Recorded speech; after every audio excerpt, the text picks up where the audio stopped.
Welcome back to Focus here on France 24.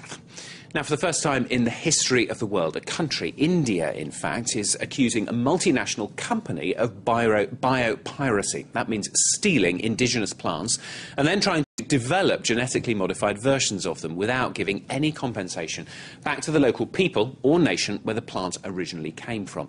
Now, the American seed giants Monsanto and its Indian collaborators are being prosecuted for stealing brinjal to develop a genetically modified version called BT Brinjal. Well, our reporter Vikram Singh has been to the area affected and spoken to those who say it's their environment which has been stolen. Which is essentially owned by Monsanto. Ground for this environmental activist.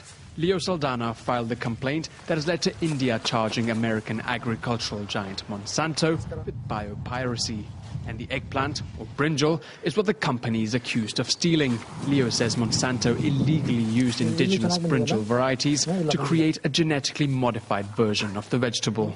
So there are 6 varieties taken from Karnataka, which Monsanto has taken without any conformance with the Biological Diversity Act, and therefore it is biopiracy.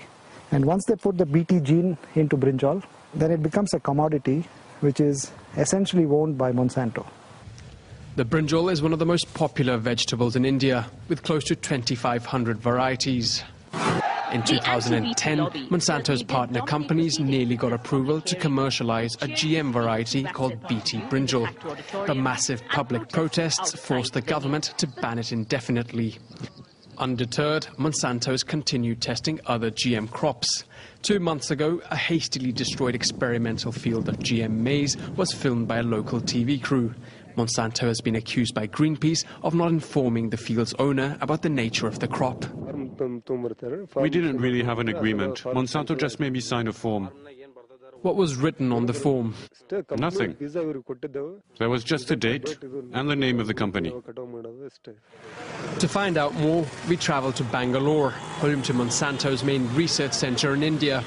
The company refused requests for interviews and shifted all responsibility to its Indian partner Mahiko, claiming it had conducted the controversial brinjal trials. Our camera was clearly not welcome.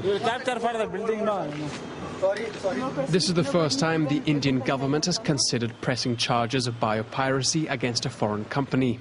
Although prosecution could take years, the country's biodiversity protection authorities believe the move is extremely important. This can send a deterrent message to the big companies for violating the laws of the nation.